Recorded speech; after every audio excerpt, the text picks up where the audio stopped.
let's talk about improving your chances for getting into a Master of Clinical Psychology. I have discussed this in a lot of detail in one of my previous videos titled How to Find Work as a Psychology New Grad. You can go to that video if you'd like to see more, but let's just have a brief discussion today. If you're thinking about psychology being a field that you want to work in, you're currently studying as an undergraduate now, and you're really keen to know, how can I boost my chances of getting into the master's program?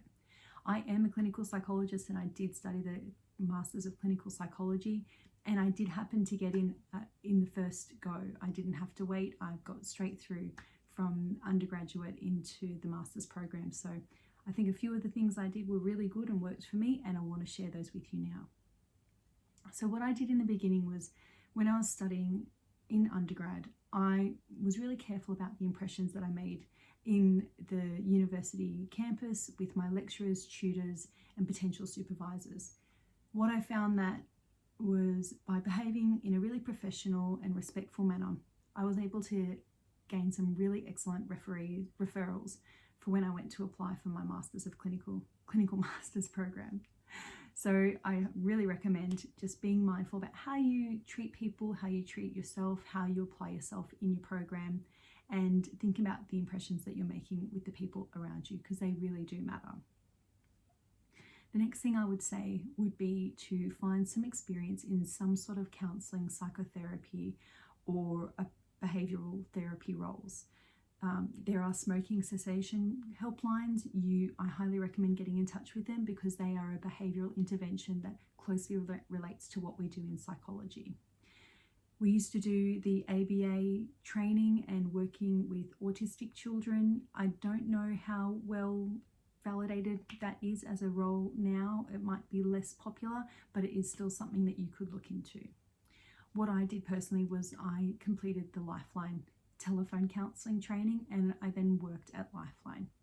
I worked at Lifeline initially voluntarily, but I was lucky enough to be offered a position that was paid, and then I went on to complete the training to become a supervisor at Lifeline. In the end, I didn't need to work in that role, because by the time that came up, I gained a position in the clinical master's program and had no time to work, so I wasn't able to fulfill that. But I think I demonstrated myself as being professional and competent enough that I was offered that role, and I highly encourage you to aim for something like that yourself.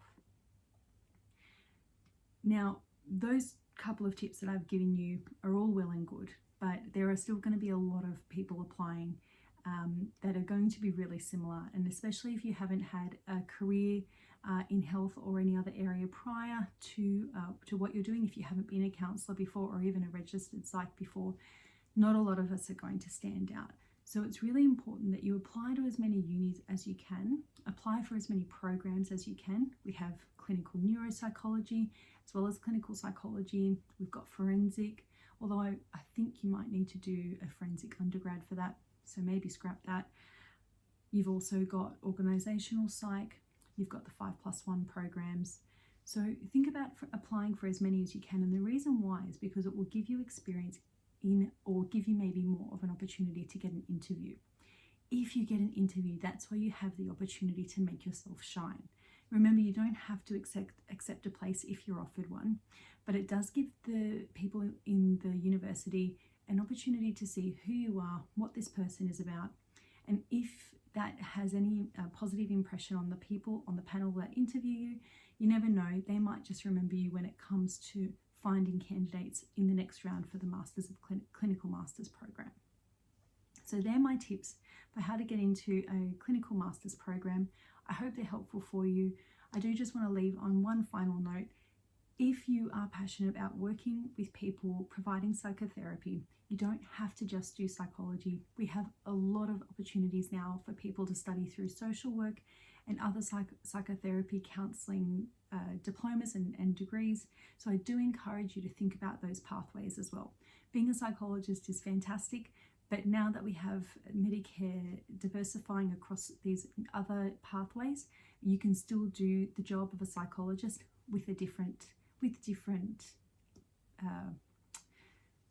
qualifications. So do think about it.